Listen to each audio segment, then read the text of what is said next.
blow this up.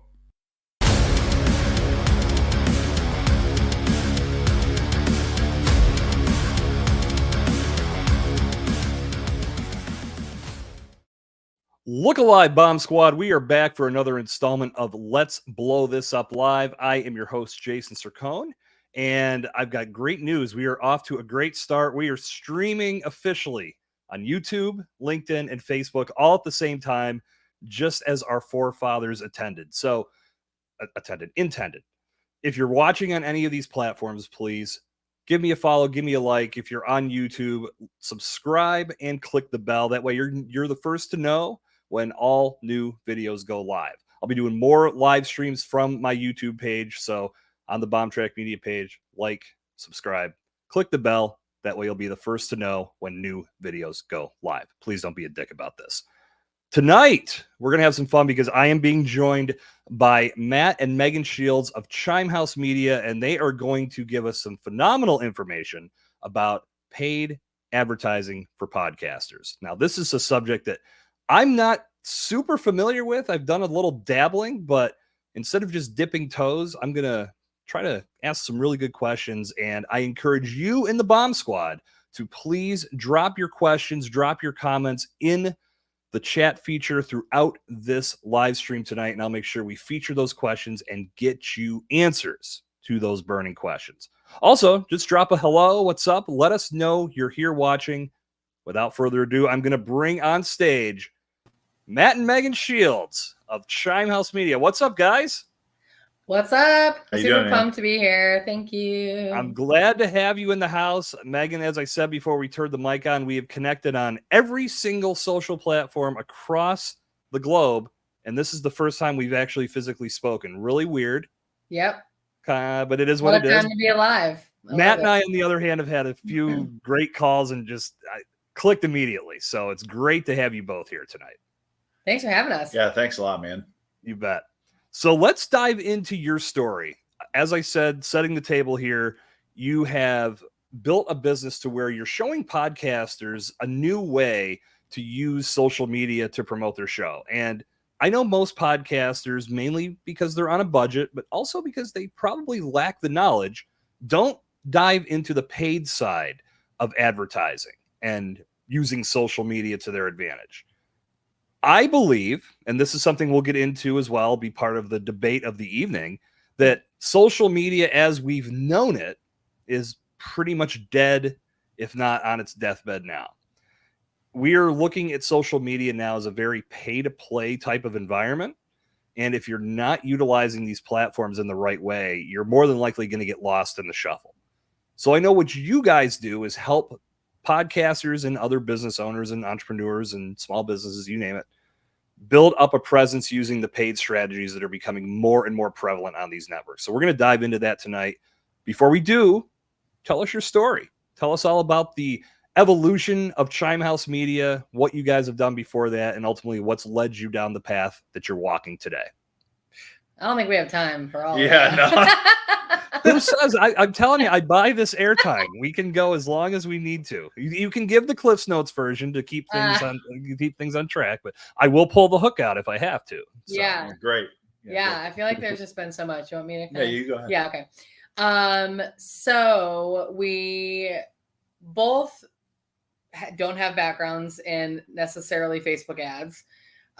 We started the business in 2020 on the heels of some stuff that I was doing when I was in my sales role and using the online space to be able to get clients, build a book of business and that sort of thing. I was in sales and business development, recruiting, hiring, developing, all that stuff.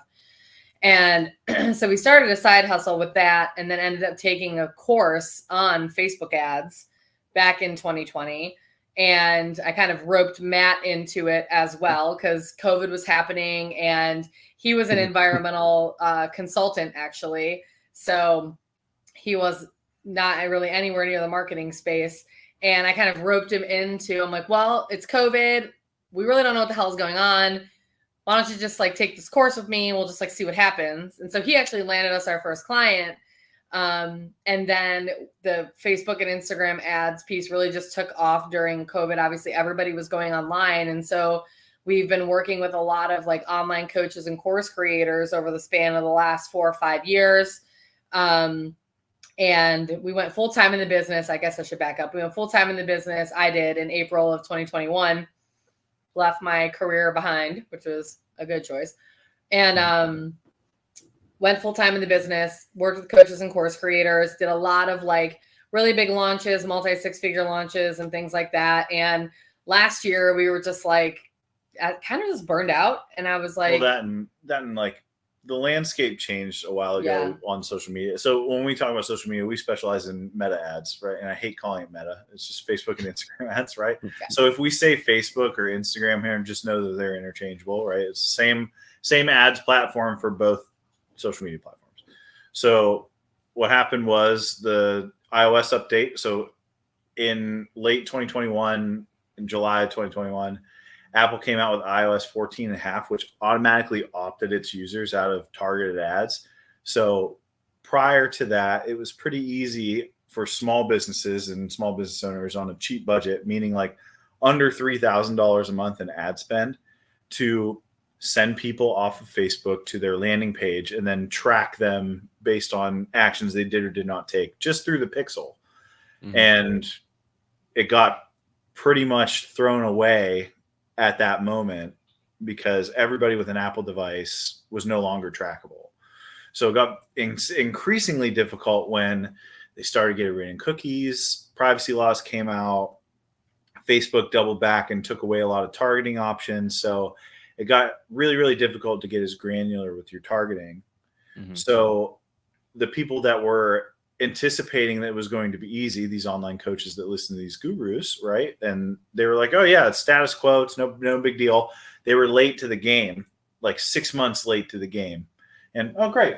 Featuring our cat. Yeah. They were 6 months late to the game, and we basically had to change the business up. So we had to come up with some new ways of filtering audiences for people, since you can't get as granular. So it sparked into this method of us doing this audience filtering, strategy that we did with a lot of our clients at the time. And the natural progression of the business, we started working with one podcaster, a good friend of ours, mutual friend, Adam Shively. And he challenged us basically he said, I want to know how little I can spend and achieve tangible results. So I was like, he came to me with that, and he's like, okay, I want you to figure out an ad strategy that grows downloads, grows email lists, and then gets content seen on social media, but it can't be techie and it can't be like a lot of money. It has to be super cheap. And I was like, after doing all these launches and working with those coaches, like my brain like melted. I was like, that's some MacGyver shit right there. Yeah. I was like, okay, well, let me just see what we can do. And ended up putting this together, and it ended up being successful. And so we worked with, some folks in his group, and then it kind of expanded. But that whole strategy, as far as like email list building, podcast growth, and audience growth, became the three pieces of like our signature strategy now that we coined the trifecta ad strategy that we use with all of our podcasting clients. And so that was like a year ago, and we pivoted to working with podcasters over the past year. So yeah, that's the medium version.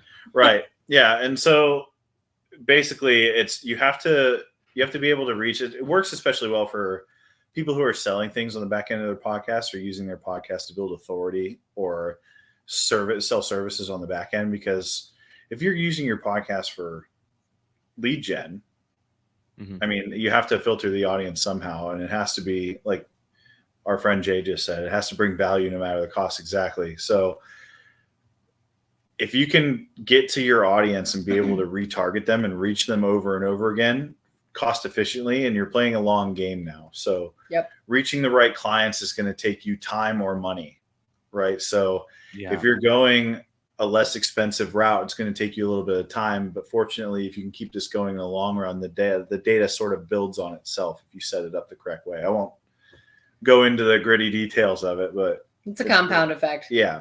No, I could absolutely see that. I feel that's something that I know I'm focusing on too. I think maybe the element that I'm adding that you didn't mention is this live streaming impact that I'm not, I don't know where this is going to go. It's still rather fresh. I know that from what I'd read, live streaming was becoming the next big thing and a very great way to create podcast content as well. I've learned a lot in the maybe month and a half that I've been doing this, but I know there's still a lot that I need to absorb. I'm in it to win it, so I'm here to do that. But I think with what you guys are talking about, the key component in all of this is building that targeted audience. And that's where it can get a little, the waters can get a little muddy on social media, because sometimes it can be pushing stuff out to a very broad audience, especially on the organic side. So with your strategy, and I guess the implementation of advertising as a whole, and using these meta ads, to coin a phrase that Matt hates, or to use a phrase that Matt hates, where do you see the organic side of things playing a factor in this? And how is this going to continue to be something that businesses can use? Because I think there's still something to the organic part of this, but as I've said many times recently, I feel like that's just diminishing more and more each day. What are your guys' thoughts on that? Yeah. Well, the organic stuff can't just be posting and praying, right? Mm-hmm. So it has to be some sort of like, and I understand like being a solopreneur is really difficult. Megan, especially, like she does all of our social media, and you go on there and it's not just posting. Mm-hmm. It's, you have to go comment on other people's stuff. You have to interact with their stuff. And there's a reciprocity in there, but it's reaching out to people, actually talking to them like a human being and letting them know that you're not just a chat bot or something like that. That's the organic strategies that should be employed. But across the board, on average, your organic reach is 1% of the people that follow you. So if you just post and pray and trying to build like that, of course it's going to be frustrating. It's not going to work the way that it used to. Yeah. But it's pretty much, that's what we were talking about. It's pretty much set up for pay to play. Boosting posts only gets it to the top of the feed of the people that follow you, or people with minor targeting. But when you put a little bit of strategy behind it, and you actually go in the back end and work in your ads manager and do things correctly, you can build up these custom audiences, let the algorithm work for you, and find your ideal listener and your ideal client eventually. Mm-hmm. But yeah, I mean, most of the reason why people come to us is because like all of our clients are also doing organic strategies. They're posting, they're showing up live, they're doing reels, all the things, right? But they're like, I'm sick of creating shit that's not getting seen. And that is what I hear from everybody. They're like, I'm putting this out there and nobody's seeing it. And not only that, the issue with organic is you can't control who sees it. Like you can hashtag the shit out of your post, but like you don't know if your podcast about topic XYZ is going to reach people that are interested in topic XYZ. You really have no control over that. And so that's where the paid side comes in, to create a system that is consistently getting the podcast in front of the people that are interested in what the podcast is actually about, but then systematically nurturing them, following up with them, and staying top of mind and staying in front of them over a course of time to show them different things about you, your business, your podcast, your topic, whatever it is that you talk about, to build that authority and to stay in front of them. Yeah, without getting too far into the details of it, it's basically you're relying on the algorithm basically relies on behavioral data, right? So it relies on information from where you interact with, what you listen to, hover over, all the above, like, comment, share on, whatever. And people's interests wane and change all the time. It's crazy. And I test the algorithm all the time on a lot of different platforms. And oftentimes if you accidentally interact with one piece of content, you accidentally like it and you leave it the way that it is, the algorithm will show you 10 more pieces just like that in the next minute, a couple swipes, because it thinks you like that now. And whatever subject matter is involved in that piece of content, it'll show you more of it. So if you can, as the business owner, you can take that and you start off with little bit of behavior and interest data. But if you have something like an email list or a customer list or something like that, that behavioral data that's embedded in there will help find you. It will help fuel a custom audience as well as a lookalike audience. Try to find more people that are exactly like that. They share it's looking for the common denominator behavioral characteristics of the people who are more than likely to buy from you. basically. I got to ask this because Megan, you brought this up, and I want to put a once and for all on this. Hopefully it's what I think it is, but you can tell me if I'm wrong. Does hashtagging have any relevance on Facebook at all? Honestly, I don't know. Like Facebook, that seems to be everybody's answer. No one has a clue if this works, but I see people still loading up 30 hashtags on their posts, and I just shake my head, wondering what the hell they're trying to accomplish. The thing with Facebook is like you're only reaching the people that you're friends with. So there's no like outside reach with Facebook. Like Instagram, you can reach other accounts that are non-followers, but Facebook doesn't really have much in that capacity. So it's weird. It's different. Like organic strategies on Facebook are much different than they are on Instagram. It's also an entirely different crowd and demographic. Yeah. Sure. Yeah, but I don't know. Honestly, I don't think so. I personally don't think so. Okay, then that still remains clouded in mystery. I have another question based on what you were saying. Zuckerberg is boosting a post just a scam perpetrated by the folks at Meta? Yeah, I think boosting posts is a way where Meta's like, we need a $1 billion cash injection today. So let's put a pop-up on everybody's Instagram to say, hey, you can reach X amount more people. Just click this little button. And yeah, it's boosting a post. If you're ever going to spend money on Facebook, you want to do it through Ads Manager. Boosting a post will really only show it to your particular audience. But also now what is happening is that boosting posts within the app, if you are an Apple user, is now being seen as an in-app purchase. So they're actually charging you 30% more to boost posts. So not only should you not do it before, but you shouldn't do it now. You should just spend money on Ads Manager and do it that way, because you get better results, you have better reach, you have more flexibility and all of that. And then now with this new Apple bullshit where they're charging it as an in-app purchase, you can avoid that 30% tack on of a fee for boosting a post. Yeah, we generally have two rules like when working with us. One is don't freak out when things go awry, because it is a finicky app. It's a finicky platform. But the second one is generally like if you're left to your own devices going in on the back end of Ads Manager, you'll see a lot of suggestions or best practices that come from Facebook. Best practices just means this is the average of what everybody else is doing. You don't want that. That's not how we operate. You don't want, here's pretty much the middle of what everybody else is doing. You want the best. So we source all of our information from groups of our peers. Never Meta. It's some. I feel like the Meta tab, like they're tabulating data. It's not even really a human behind it. They're just tabulating it through the bots and saying this is what the best. This is an average of what people are doing and the results they're getting from that. Yeah, a story that I have just to speak to what they are in regards to human response and customer service. I was having an issue with one of my pages. This was a few years back, and I reached out to their customer service, and it took 5 layers of climbing until I found out they were never going to help me. I ended up, and at one point they told me I wasn't paying them enough in ads to get the service I once got in the past, because the first time I set up an Ads Manager, it was in the time frame when they were still letting humans run the show. And they said, I got an email about an hour later asking if I would like to get on the phone and have a call with one of their reps who could walk me through some things. I said, hell yeah, I'd love that. And I ended up having a great call, and I did another call just to get educated.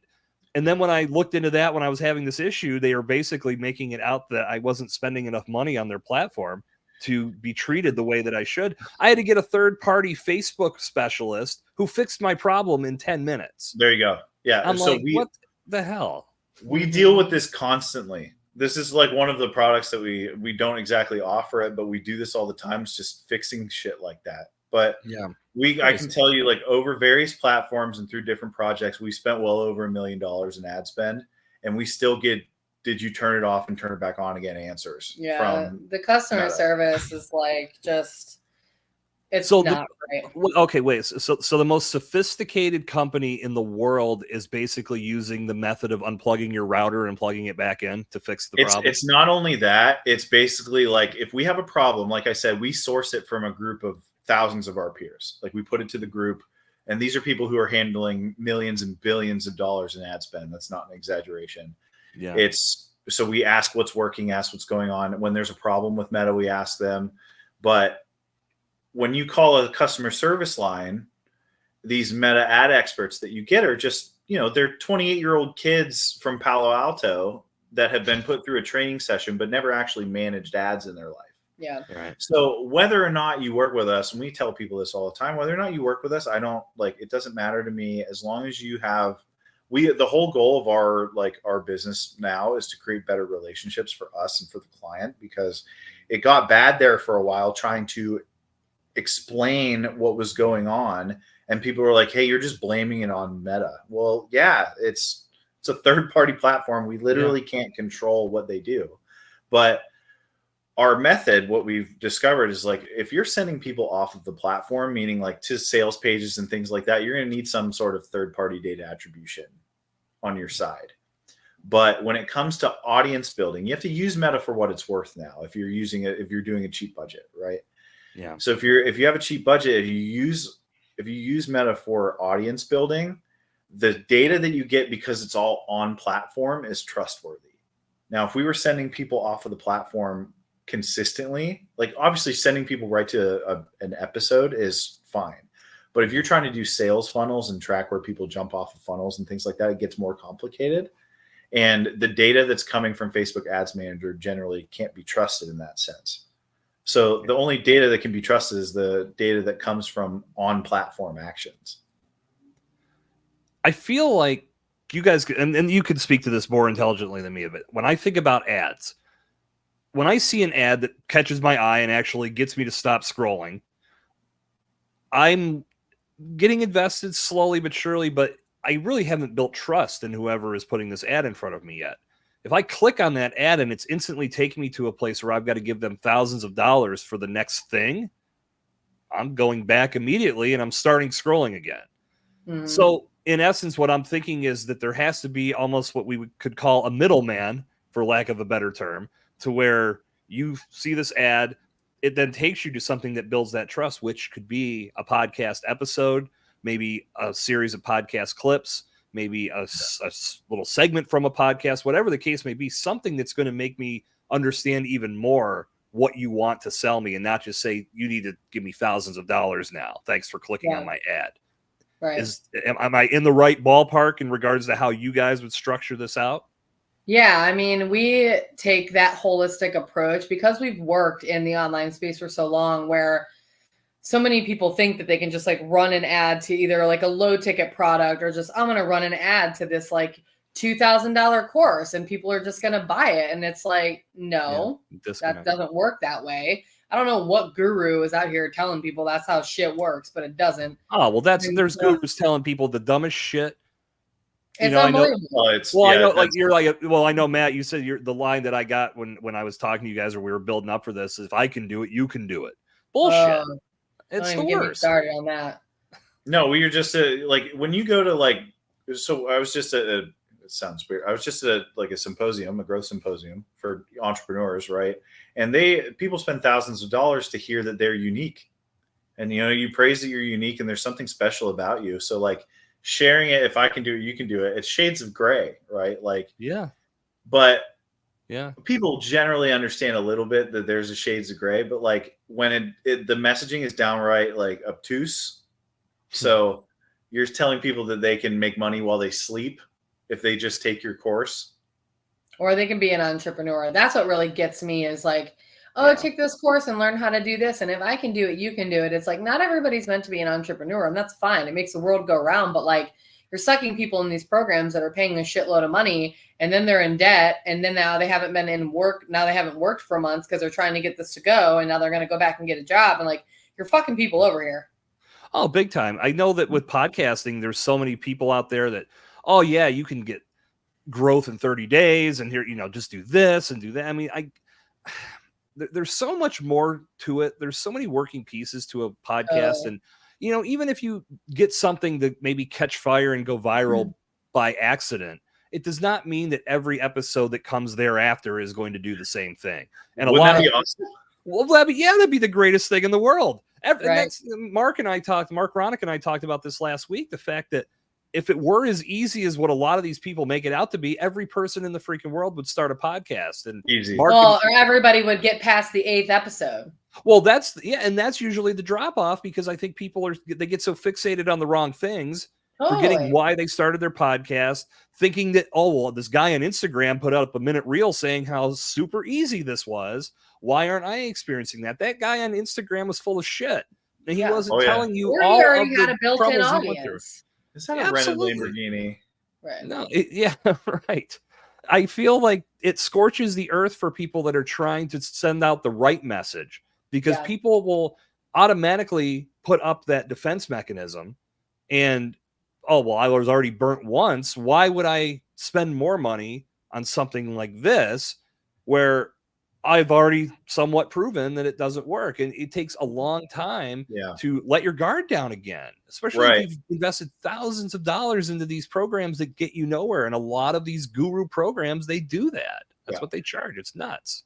We totally get it. We're small business owners ourselves, right? And we've invested in coaches that didn't work out. We've invested in programs that didn't work out. We've done it all the time. And we actually got people before that's like, hey, and it's a red flag, right? Like, we've been burnt by an ad agency before, a marketing agency before, which is, again, you've heard this forever. If you run into 10 entrepreneurs, 9 of them have at least fired one ad agency. But again, what we're focused on is the relationship. So whether or not you pay us to do your ads ongoing, like, we also do the educational part of it. So we don't want people to miss out on this thing because they've been burnt before or whatever. And maybe it wasn't the ad agency that burnt you. Maybe you didn't know what questions to ask. Right. Because if you go to a mechanic and you don't know what questions to ask, right? Like, did they do the work that needed done? I don't know. You have to trust them completely. All I'm flashing back to is Seinfeld. Oh yeah, you need a new Johnson rod in there. Yeah, put a new Johnson rod in. Yeah, you need blinker fluid. It's like your dad battery flywheel's broken. I hate it. Right? So no, you're right. Yeah, and it's more like, and it's very complicated. It really is. So like, it's more like flying an airplane than it is like driving a car. But I promise you can fly in an airplane. You just need the right instructor. No, you bring up a great point. And actually, I just had a great meeting with one of my clients today, and we were talking about some of the things that we're going to be doing with her podcast. And if she's watching, she knows. She told me it's been a process, because she didn't know what she didn't know, which is typically anybody that's getting into anything new. Yeah, that's the situation they're in. And I almost like as she was telling me, there were some questions, and she's like, well, now that you're clearing this up, it makes more sense. And I kind of looked at it like, man, I could have probably done a way better job answering some of these things earlier. And maybe it was because she didn't know to ask those questions.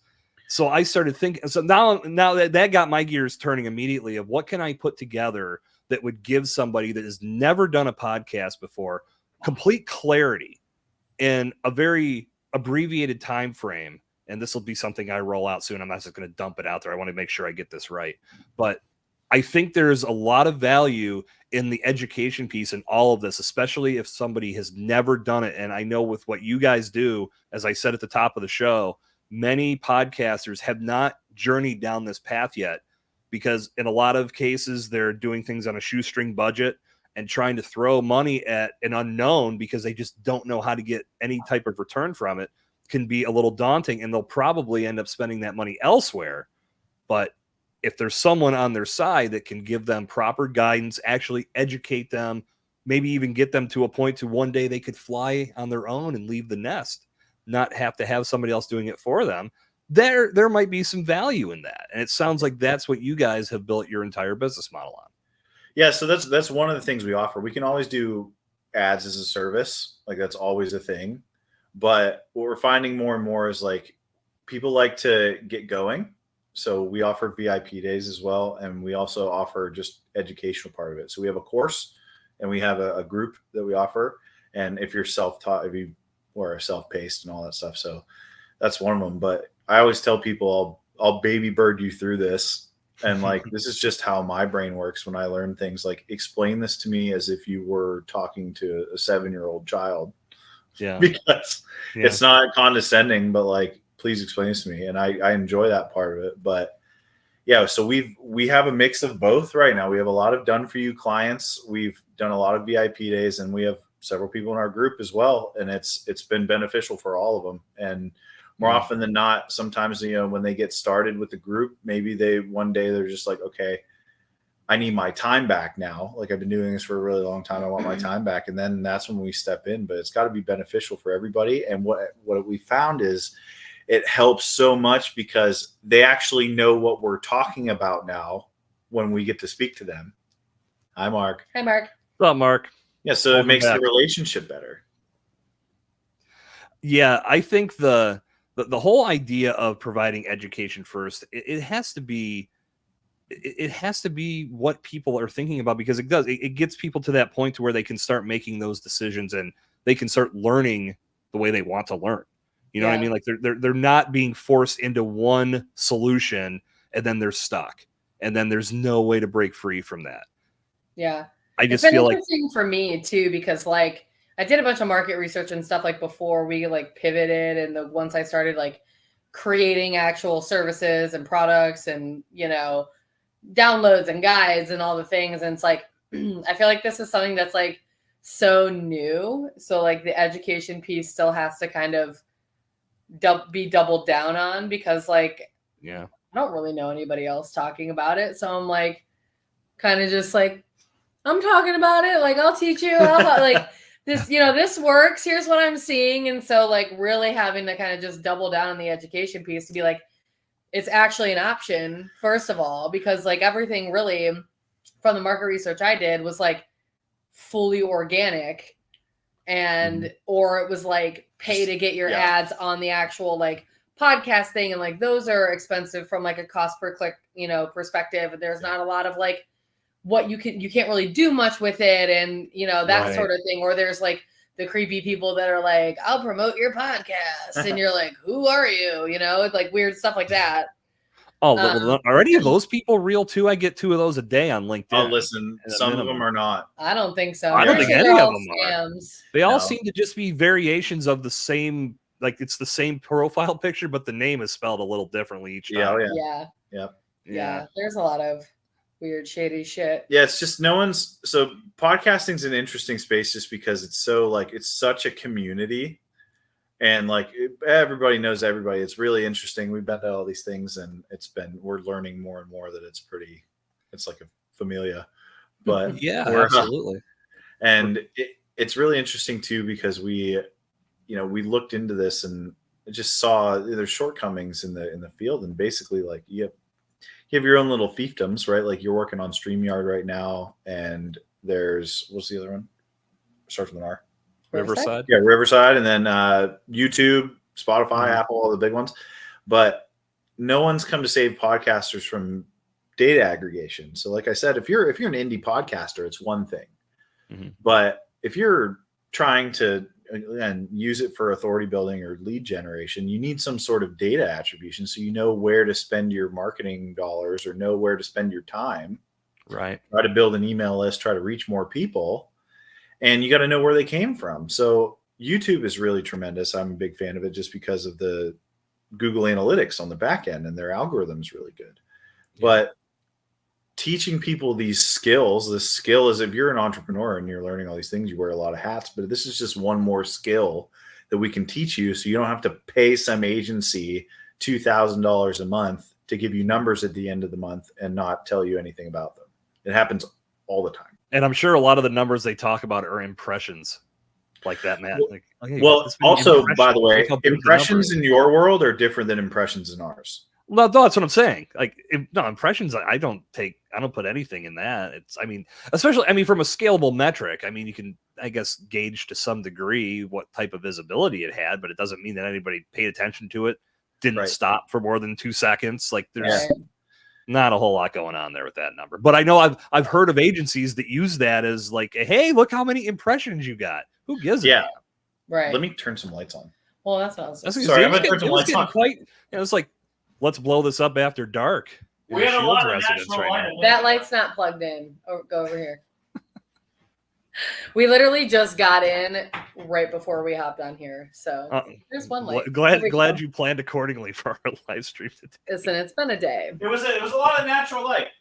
We did have some natural light. We have a giant window. Yeah, when the we sun is started setting. when we started The off, sun is setting on us. We're good. Sorry. No, it's all good. Anyway, well, let's talk about the big thing that it takes. And I think anybody that's running ads or even posting social media or organic content is trying to figure this out. It's stopping the scroll.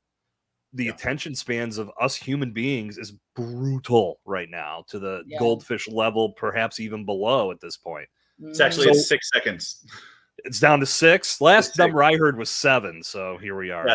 It's like 6-7 seconds. But basically, typically they say that it's like you've got like a 3-second window to grab somebody's attention. I think it's probably even under that, because I think of my own consumption habits. If it doesn't grab me right away, I'm on to the next thing. So as a podcaster utilizing ads, what type of ads is going to grab or what type of content within that ad is going to grab someone's attention and make them stop the scroll to hopefully learn something that would make them want to click through? Yeah. So what I'm seeing through all of our clients is like video. Video is working the best for podcast stuff. It's working the best for freebie downloads. But the key is doing the video in the right way, having the right flow. Like the video is the download, or the video is getting a person to the download? Video is getting people. So the video is the ad, but it's getting people to a download. Right now I have a client that's getting 70-cent leads. We're at like 350 now. It's been like 2 weeks at like 70 cents with a video. Wow. Okay. So, and it's testing different videos, but I generally will give my clients like a script outline of like, here's the hook, like here's the meat and potatoes, here's the call to action, like here's the general flow, because you have to grab their attention. If you're like, hi, I'm so-and-so, no one gives a shit. They're gone. Yeah, they're gone. Like, you need to hit them in the beginning for the first like 3 seconds of like, are you this? Call them out, or like talk to like their desire. Like, do you want XYZ? Like whatever it is that's speaking to their specific situation that's going to make that person stop. That's really the art of like stopping the scroll. Right.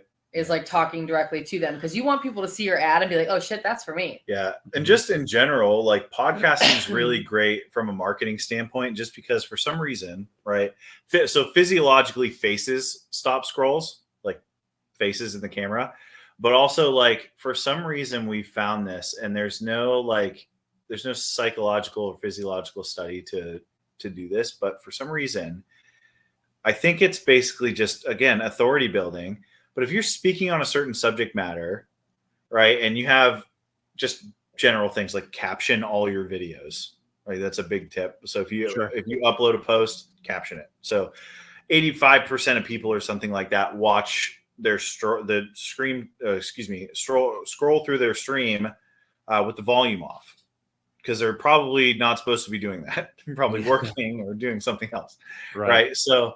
But for some reason, when you're speaking about a subject matter and you put that microphone in front of your face, it just sort of automatically conveys authority, because, well, this person must know about it because they have a show that they speak about it for half an hour or more, right? And people buy from people, so they want to hear you talk about it. And it's a really great way to build trust, to build that authority, and all that stuff. But that's the first thing with stopping the scroll, is just your face. And if you're speaking into a camera like that, for some reason, when you have a microphone in there, it works really well. When video is really, sorry, go ahead. No, go ahead. So video, like she said, is king across the board. But the great thing about podcasting, right? If you're filming multiple episodes at a time, you're batching all your content, you're doing these things, that you can split that up into usable content. Mm-hmm. And content is a lot of, like, if you're talking to a business owner, content is the problem. Coming up with new ideas for content. But if you have a podcast, it's your job to create content. You speak it for half an hour, or you have an interview podcast and you borrow some, authority from someone else. But it just seems to work really well. Well, I'm constantly talking about the amount of content that you can repurpose from one single podcast episode. And one thing that I've never really talked about is the ad part of it. I mean, I think that you could run a video or you could pull a video clip that you would run organically through YouTube, Instagram, TikTok, what have you. But you could also take that and run it on Meta. Oh God, you got me saying Meta. I'm shit. That's okay. On Facebook, and just run it as an ad instead. And maybe it brings people to the podcast episode. That's something I want to ask too, because in regards to where you send somebody, my thinking on this is it's not exactly, I'm not drawing this from podcasting, but I think it just is a general rule these days that you don't own your social media platforms. That's not yours. Right. You own your email list. Yeah. And I'm not breaking new ground by saying that. I've heard many marketers say this. But if you're not focusing on building your email list and bringing people into your world where you can now control the narrative and control how much content you send to them, when you send it, I feel you're missing a big piece of this. In your experience, where does the best return come from? Does it come from pushing them to a place where they would opt in for email, or does it come from pushing them to a podcast episode first, or maybe even another longer form video clip? What do you guys see in regards to results in that arena? So we do multiple things at one time. We don't just do one thing. So we are simultaneously running multiple campaigns, some that are growing the email list, some that are driving people to the podcast, some that are driving people to content, and then some that are retargeting all of those people. Right. So it's a big ecosystem of bringing in new people, but also getting a chance to show people different types of content. So like some people watch videos, some people like audio, some people read, people consume content in a lot of different ways. Like he loves to watch videos on volume 100. I never watch videos and my phone's always on silent. So like people are very different in how they consume content. And so this ecosystem allows for you to reach people with your different types, your content modalities, and get them to interact with you in a lot of different ways, but also like acquiring them to the email list. And now they're getting your information about your podcast. Now they're going to listen to your podcast. Now they're hearing about your programs, or they're hearing about this. And now they're following you on social media. So it's not linear. Like, if you send somebody to a freebie and then you send them to a podcast episode and then you send them here and here and here, that's what works the best. It's literally all those things together to create that ecosystem of being in front of, growing your audience and then consistently being in front of them. Yeah, it's also very subjective, right? So it depends on right. The return on an email list depends on how good your emails are. Yeah. Right. Period. Very so true. Yep. We're never all your eggs in one basket, people. But the reason why we're big on the education piece is, again, because you need to spread it out and you need to test. So the important thing we teach you, we're not teaching you this strategy and be just like, just do this strategy, you'll be fine. We're teaching you how to systematically test things that work. Right. So you have to know what works. You have to know what converts. You have to be able to tell the difference between the two. And it's not just like, shares, comments. They're vanity metrics unless you use them for audience building. Right. So if you're getting downloads on a podcast episode, awesome. Great. But what's the end game with that? Do you need the downloads to get a sponsor? Do you need more streams to get a sponsor? Are you trying to sell something on the back end of that specific podcast? Or is that podcast an interview with a guest? Are these people coming for the guest? Are they coming for you? It's all subjective. So like you can test different things, but the important part is the skill to be able to learn how to test. I think a big part of it is just setting the right goals and expectations. I mean, if you know what you want to accomplish, maybe social media growth isn't what you need to truly make your podcast go to the next level, even your business or brand as a whole, but building your email list is. And maybe within that email list, that's where you're promoting your social media posts. And hey, we're doing this on Facebook. We're going to do a series of live videos. Go like our Facebook page if you haven't already, things like that. So I think it really comes down to the individual needs of each person, because no one is going to be the same. Right. And they can all be true at the same time. True. Yeah. And I think email lists are underutilized in the podcast space, but they're super valuable because now you have a captive audience. Like even if you're paying to acquire those people, now you have them. Yep. My biggest regret. No, I'm sorry, Megan. I didn't mean to cut you. No, you're good. I was just going to say, so you can market to them and all that. No, also, my just big make sure you're following your state's cybersecurity laws when it comes to your email list. Also that. Yeah, my biggest regret with email, I want to go back to that. I just want to get this out. My biggest regret with email is not doing it sooner. Yeah. I think of all my time spent in podcasting that I could have been building up a much healthier list and a much more extensive list that I'm working off of now. But I just recently started doing daily emails. I resisted it for a while. I just wasn't in that. I was like, oh God, is it like, do I feel like being in my people's inbox every day? But you guys are on my list now. You're seeing like I'm not sending intrusive sales buy my shit emails they're fun. every day. I like them. Yeah, I'm sending stories. I'm sending tips. I'm sending updates about the live stream tonight. Like I'm using it in a way that's building a community. It's not meant to be this constant sales pitch, constant sales machine. Right. And Mark says he agrees honestly, with you, Matt. Yeah, that are still learning how to test things. Yeah, the patience part's huge, and that's I know Mark and I talked about that last week. A lot of times, and this transcends podcasting, it transcends advertising. People don't have patience. People want those results yesterday, and that just does not happen. See, that's the hard part. So I was going to compliment you on your email string just because like it's a healthy mix of both. Like it's somewhat entertaining, it's educational, behind the scenes stuff, it's just informational, all that stuff. So it's a good healthy mix of those things. But if you got an email from a company and they'd be like, buy this underwear today, buy it again, buy it, you'd be like, unsubscribe now. Screw you. Yeah. The biggest one that I'll never forget it was edible arrangements on I think Valentine's Day. After the 6th email that day of buy this thing, I was like, I don't think I'll ever buy edible arrangements again. I'll just go to the produce section. On purpose. It won't look as pretty, but it'll still taste like fruit. It'll get the job done. Yeah, right. Yeah. Yeah. So this is what we're finding too, is like I would say 2 years ago, it got really bad where ads stopped working. And by ads, I mean like, look at this shiny thing that you don't need online. Yeah. So now like the things that we're converting were things that look more like organic posts. Like they look more native, we call it, right? So it looks like it's a post on there and it's supposed to be there. And it's not just selling the shiny thing. Yeah, right. Yeah. So, and again, people buy from people. So if it's just you, like even if you mess up, great. It's not this over polished, overproduced thing.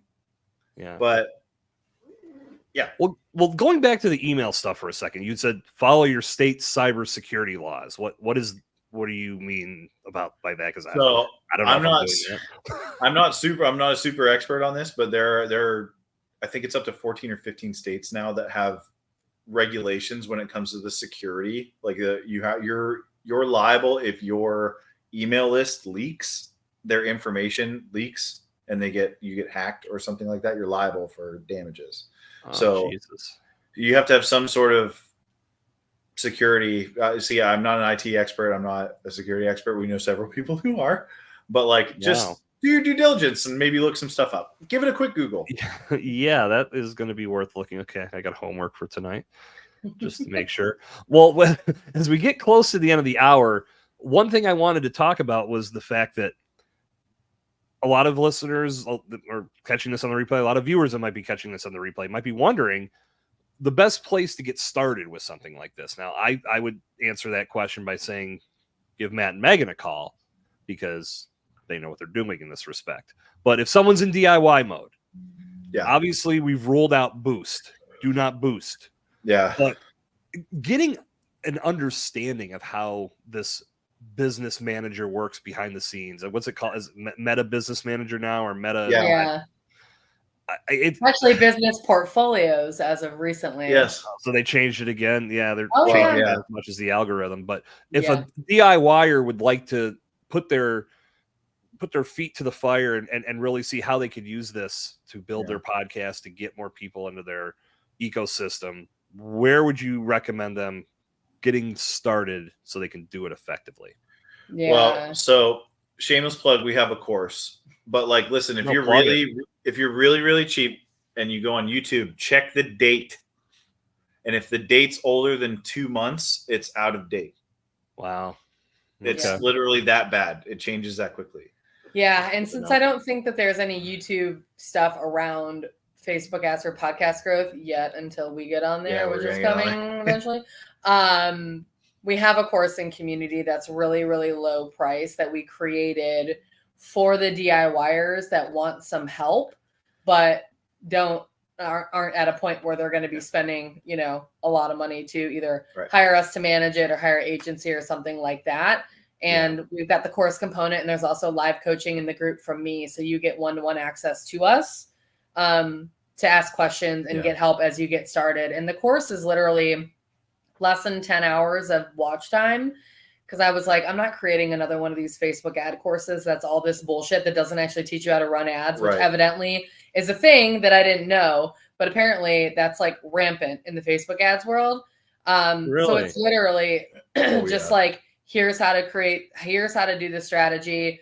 There's some educational pieces on like what's going on with Facebook, why this works, why it's important, how to understand it. And then just getting it launched and getting it out there. And then you get live coaching and support as your ads are actually running. And we teach you the important things like, again, how to test, first of all, how to navigate Ads Manager. Yeah. What to turn. There's a lot of, it's like I said, it's more like flying an airplane. There's a lot of switches to turn on. There's a lot of switches to ignore. And that's the important part, right? Is there's a lot of things that are automatically toggled on that Facebook wants you to toggle on. And Facebook has settings that you have to change. You have to go back to the original version so that you have more control over it. Because the less control you have, you don't know what's going right, which is the problem. Because if it's going wrong, you're just like, oh, it doesn't work. That's fine.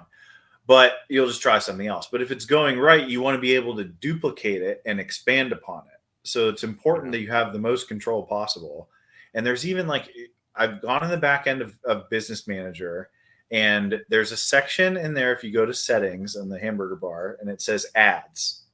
And there's a section called Ads Manager. The difference between ads and Ads Manager is you can run ads from both, but one is like a facade. So if you click on ads, you can generally run an ad from there with less settings than you would Ads Manager. So it's generally, so you can't tell me that's not on purpose, like purposely misleading, at least a little bit. But like I said, there's two rules of working with us is don't freak out when things go wrong because it's a finicky website. And two, don't trust Facebook. And it's not trust us, don't trust Facebook. It's I'm going to teach you how to trust yourself and not Facebook. Yeah. I can see how someone that has never looked at that platform would come into it for the very first time and go, oh my God, am I in the wrong place? There's just so much there. Like, I mean, it looks like the controls of a rocket ship. There's so many dials and switches and things to flip that you just could lose your mind without the right guidance too. Like Megan said, there's these courses that they have, and everybody's like, I'm going to teach you as much as I know to be an ads manager. That's ridiculous. You don't need to know. There's like 60% of the education that you don't need to know. Yeah. You literally will never use it. Yeah. So we're just like, ignore that. You don't need that. Well, and it's funny too, because a girlfriend of mine who's also a podcast producer, her and her husband have a company together. He has like run ads before, and then they took the course, and she's like, he was the one that was taking it, and he was like, holy shit, I'm in a spot in Facebook that I've never been in before, that I've never even seen, that like she's talking about. And he was like, mind blown. And it's just like, that friggin' platform, man. Well, then like, okay, here's another thing too, is like, it's fun going in there and try and test things, but if you don't know how to set up an audience correctly, you're already hoofed.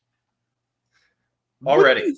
Wouldn't you think though, and this is just speculation, and it's probably it's I guess if it makes no sense to even talk about this, you can tell me because you'll know better than me, but wouldn't it behoove Facebook to actually make this a little easier on the user so they could actually succeed and want to keep coming back and putting money into it?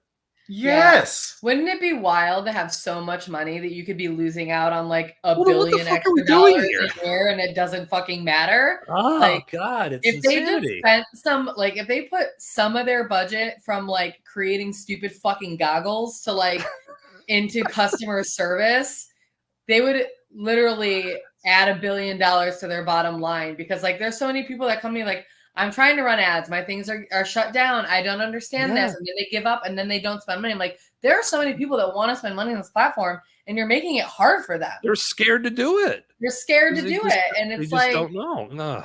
I mean, it's just crazy. Like how big they are.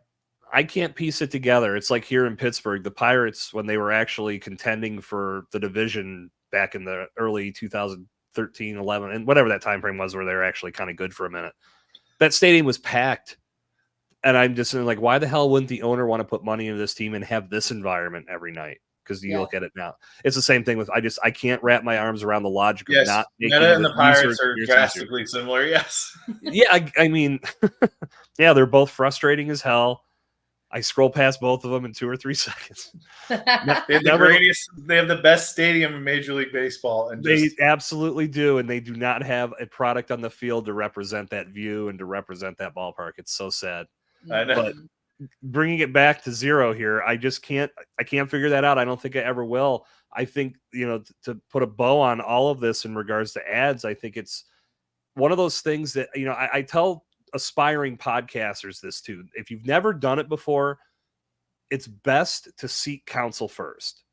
We're living in the information world or the information age now. There's always going to be something out there, whether it's coming to Matt and Megan to help you with advertising, coming to someone like myself for podcasting, whatever. Just use the tools at your disposal to learn about these things. Don't just dive in and hope you're pressing the right buttons and it's going to bring you a wealth of results, because more than likely it's going to bring a lot more long-term problems. And by simply talking to people, the right people, before you get started, you're going to put yourself in a much better place. That makes me itch, literally thinking about people trying to go and do this themselves because they've made it so like horrible to deal with. Look, and the bottom line of all of this is like, we're not passionate about ads in particular. Like, we could give a shit less about ads, honestly. What we're passionate about is like helping other people figure out how to market their business for cheap, because we've been there. Well, that's your vehicle. Sucks.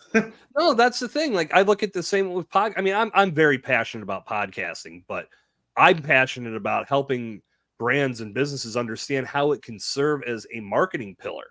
It can actually be a cornerstone in everything that they do. I am very passionate about showing them how to build their business and using podcasting as the vehicle to get them there. So it's not just about, well, I love podcasting. Like you guys, I don't love ads. It gets people from A to Z if they do it the right way. And the world needs more people like the two of you that are helping people do it right. Yeah. Perfectly said. Mic drop. Yeah, that's it. Boom. Well, before we pick the mic back up, it's taken me a little bit. Finally, I got a couple Sopranos fans here. Right? Okay. Yes. Yeah, I actually, as we sit and record or sit and talk, I am on my 395th watch through. Wow. I don't know if that number is exact. It's been a lot. It's probably not that high. I exaggerate. Maybe I don't. I don't know. I've watched it a lot. I always anytime I do a watch through, I usually do it a couple times a year just to see if I catch anything new. And every time I have. You always something different. I'm like, it's wow. Wild. Because when you know the whole thing by heart, you know that, okay, well, I'm not going to learn anything about the lines. At least I can look for little Easter eggs here and there. Yeah. So now that I've got you guys and you're locked into this show as well, was he shot or did he live? No. When the series ended? Yeah. So what I think is that, okay, do you remember? I don't remember names, so forgive me. Do you remember that guy that won the lottery and was going to move to Florida? Gene. Yeah, and he ended up committing suicide in the basement or whatever. Yeah. Well, his wife got the insurance money, and she also had the $1 million, right? So she had insurance on him and got the money. So theoretically, she could have paid for the hit, right? That's just one. Okay. Or where'd you come up with that? Because the guy no. So what it is it's theatrical foreshadowing. When he was before he committed suicide, he was wearing a gray members only jacket, which is exactly what the assassin was wearing. Wow. Interesting. That blew my mind.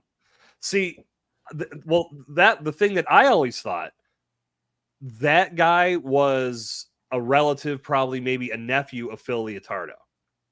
Because because if you remember how that whole thing took place, they had that sit down when Phil was in hiding. And this is on, I believe, the last episode or second to last episode, where they decided that they had to end this war before more people were killed. Let's put a cease to this. And then Tony asked for, where is he? We need to get to him. They said, we don't know that, but you do what you got to do. Yep. Everything was stopped. And anybody within the families would not have been in the mode of going to kill the boss, because everything was okay. We're back to, we made a peace. We're going to figure out where this goes. But so for me, logically, it would have to be someone that wasn't connected to the mafia per se, but more connected to Phil Leotardo. Therefore, that guy that came in, who you would assume is the killer, was his nephew or some family relative, and he did pull the trigger, and that's why it went to black. That makes sense too. Yeah. Also, after seeing Many Saints of Newark, I wouldn't put it past Junior, even though he was pretty much gone by the end. That blew my mind. About right. I was sitting in the freaking theater. I went by myself, and I think I was probably one of anybody there when he found out who ordered the hit on Dickie Moltisanti. I was like, holy shit, like out loud. I know. I watched it one night by myself. He was out, and I was like, fuck it, I'm just gonna watch it because I want to see it. And at the end, I was like, whoa! And then he wasn't here, so he came home. I was like, you need to watch this so I can talk to you about it. And then it took like 2 weeks, and I just like turned it on one day. I was like, watch that. I love that. That's my favorite show of all time. And I know that there's a lot of mixed views in my circle of friends about that show. And some of them say it doesn't hold up. Some of them just aren't into the mafia thing of being Italian, always having a love for that world. It was just a show that appealed to me. I've always loved mob movies and I'm obsessed with the mafia. I always love that. I love that story that the guy who played what's his name, Christopher. Michael Imperioli. Yeah, Michael Imperioli. So he told this on the Tonight Show or something like that, and he's like, Gandolfini and his on set, he got a phone call one night and he picked it up, and there was he was like, hello, and there was no answer on the other end, and the guy just goes, a Don never wears shorts, and then he hung up the phone. The funniest thing in the world to me. Yeah. Well, and then they worked that into the show. Yeah. They they had Carmine say that to Tony. And so that's what I caught the second time around. I didn't notice that the first time. Yeah. So. They talked about that on the podcast that Imperioli and Steve Sciarippa did, the Talking Sopranos podcast. Yeah, we haven't watched much of that. Go listen to that podcast. It's excellent. But they had talked about how there were people from actual mafia families that would call them randomly and tell them things. And then they would do what they could to get it worked into the show. And that was the biggest one. The Don does not wear shorts. Oh my God. That's wild. Perfect. Yeah. No, I believe that show will always hold up. And that it's subjective, just like anything else. It's also hard to not, there's still people that I saw a friend that had not watched it until very recently for the first time. So it's now 20 plus years old. I think I just hit the 25th anniversary, if I recall. Yeah. Or something to that effect. If you didn't watch it in the time, I think it might be you might be seeing shows that are a lot more advanced in regards to production value. But the one thing I was throwing aside, I don't get this. Maybe I'm overlooking something. The heavy breathing that you always hear from Tony, I don't get. I don't know why that's in there. I actually like that part. Because it just shows that he's just what it shows is when in the beginning, right? He was sort of in shape or whatever. He just took over all this stuff. But if that's all we're proving though, that he's gained weight, that's stupid. What? Say that again? I said, if all we're proving that is that he's gained weight, that really doesn't hold a lot of significance. So what you're watching is the slow and steady decline of a man over this time, and it comes to a head. So including all if they just showed him as this big Italian superhero, you'd be like, okay. Well, but they don't.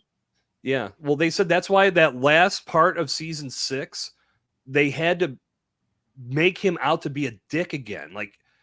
Everyone had fallen in love with this character, and that was really the time frame in our world where the anti-hero was the thing. Yes. Everybody was rooting for the bad guy. So you would come to love this kid. What's that? When he cheats on Carmela again. Yeah, like after everything, he starts cheating on Carmela again. He's yelling at her because she didn't take some of her money and put it on the Jets. Right. Because like all these things to make you realize, wait, this guy really is a dick. Why are we loving? So like, I think it was because they may, I don't know, maybe they didn't plan. David Chase says he has the plan. He'll never say it. He'll never say what was going to happen or what was actually built into the script for that.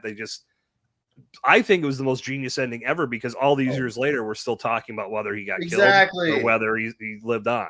That to me is the genius of all of it. I remember the ending going, oh, whoa, different. I thought the writing was brilliant on that show. And also like, if we're going to talk like a LeBron Jordan discussion about these shows that are on TV right now, if we talk about what, like, this is when like Oz and The Wire were on HBO. And at the same time, and The Sopranos still won all those awards and held out. It was fantastic. Yeah, and I think that in the big show, and this is a show that I didn't watch till later, but it's good on a different level, was The West Wing.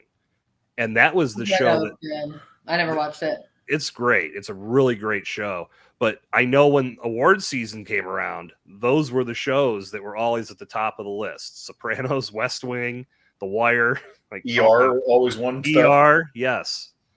TV used to be great. Make TV great. It sure did. So it's not the same. My friend's in town. He has a 7-year-old, and he had to explain to him what a channel was, like how television worked. Yeah, it blew my mind yesterday. We were at a restaurant, and he's like, "Do you know what a channel is?" And he was like, "What are you talking about?" He's like, "Yeah, TV's not just like what you pick to watch all the time. It's just on." Yeah. And he was like, "Why?" We're like, "I don't know." I don't know. How it used to be, man. Yeah. Oh, some people will never know the struggle. Having to get up to physically turn. I mean, that was right. I don't know. I remember my great grandparents having that TV in their kitchen. I'm just glad we waited to watch it until now. Like, if I would have had to wait in between seasons. Oh yeah. I consumed a lot of great shows by getting the privilege of catching up. Breaking Bad, Sons of Anarchy. Yeah. I didn't see those when they first came out. I had a couple of friends introduce me and I got hooked. So I played catch up. I didn't have to wait like they did. I had to wait. I caught up to the last 8 episodes of Breaking Bad, like right when they were starting. And then I had to wait like everybody else. I'm like, boy, if I would have had to do this for the whole series, this would have sucked. See, we're like 8 shows in the queue of like, you have to watch that show. And we just keep watching the same 4 shows. Oh, that's how I am too. Like I said, I'm doing another Sopranos watch through, see if I can find an Easter egg. Well, I think we could, this is one of those things, I could talk about the Sopranos all night. There is no question in my mind. Before we wind this down though, I know we're going to be seeing each other in a few weeks in Charlotte. Yeah. At the Empowered Podcasting Conference. I know Megan and both of you guys playing a role in getting this off the ground since it's in your hometown. Yeah. So Mark laid out some things last week, and anybody in the Bomb Squad that'd like to catch my conversation with Mark, you can go onto the YouTube channel and catch it in the archives there. It's also in audio format on the Let's Blow This Up podcast feed. But from your guys' perspective, how are things coming together, and what are we going to expect when we're all together here in a few weeks in Charlotte, NC? Yeah, I'm super pumped that it's here, and it's actually really like across the street from where we live. And so, cool. They've put together some really great stuff. There's some great speakers that are coming. Why the hell did I get a hotel room then? I should have just crashed on your couch. You're more than welcome. You're more than welcome. Well, we're actually hosting the Saturday night party in our building on the top floor. So the mix and mingle party. I don't really know what we're calling it, but yeah, it's going to be a good time. The hotel is really great. The area is great. The weather is going to be great. Like, they've done such a good job in putting it together. And I'm like nervous because like when the way that this whole thing came together was like, I was on Simona's podcast. Yeah. And then she was telling me like, oh, we're playing this podcast conference. Like, we're going to do it in a bunch of different states. And we were thinking like also North Carolina. But we don't really know where. And I was like, well, it has to be Charlotte. That's like the only place that's like really worth it. You don't want to go to Raleigh. And she was like, oh, okay. And then they like picked Charlotte. And I didn't realize this was like the flagship event. Mm-hmm. And I was like, whoa, no pressure. So should be good though. Yeah, I I'm think it's gonna be excited great. for it. I'm really excited. This is gonna be my first one attending and also speaking at. Nice. And I'm just like pumped to like mix and mingle with people like in real life. So Yeah, I can't wait. that's a big thing for me too. And that's why I love these events, because the people that just previously have existed in a screen like you're seeing right now, you actually get to break bread and tip a few drinks and Oh, get to definitely. know that person a little bit more. So that's the part. Obviously, we're going to learn a ton. We know that's coming, but getting to Yeah, meet people in real life is always the most exciting part for me. I'm really looking forward to that. Yeah, we yeah, can't wait to have you in our city. yeah. It's We're going to pumped. be fun. I'll be coming in Thursday, day early, so Awesome. we'll figure Bring out on. something. We'll have some fun. There's no doubt about that. Well, Matt Yeah, and let Megan, us know. yeah, no, for sure. I'll be in touch, and I can literally see your hotel out this window right now, so we're good. right on. All right, cool. Actually, I'm staying at a different hotel. We'll talk about that later. But All right. anyway, but this has been fun as predicted. I knew you guys would bring a lot of value to the show. I want to thank you for taking the time Thank to you. join me here on Let's Blow This Up Live. Let the Bomb Squad know how they can connect with you for even more value. Best place to connect with us would probably be Instagram. We are at Chimehouse Media. And also, on our website, chimehousemedia.com. And we also have a freebie that goes through the top 3 ways in which we use Facebook ads to grow podcasts. And that is at that link there, chimehousemedia.com/grow. Yep. You can learn all about our services and about our group, about what we have to offer. And just if you have any more questions, just get at us and we'll be happy to talk to you. Yep. Beautiful. And as we said, the Empowered Podcasting Conference is June 28th through 30th in Charlotte, North Carolina. Tickets are currently on sale at empoweredpodcasting.com. If you'd like to join us, please check out that site and get your tickets today. We'll leave the light on for you. It's going to be a good time. Yeah. So, Matt, Megan, again, thank you very much for joining me here on this episode of Let's Blow This Up Live. Do not leave as we go to credits. And for everyone in the Bomb Squad watching, as I said at the top of the show, please like the page that you are watching this video on. If you're catching the replay, we're live every Wednesday at 8 o'clock p.m. on Facebook, on YouTube, and on LinkedIn. So make sure you like the page of your choice. Please don't be a dick about this. And we look forward to having you here to join us in the live stream for these great conversations. Next week, I'll be joined by Casey Quinn, who is a fellow Pittsburgher who's doing some big things here in the real estate world and in the motivational world. Casey's got a lot of good things to share. Him and I are going to have a great convo next week here on Let's Blow This Up Live. So until then, this is Jason Sircone on Let's Blow This Up Live, reminding you to stay explosive. See you next week.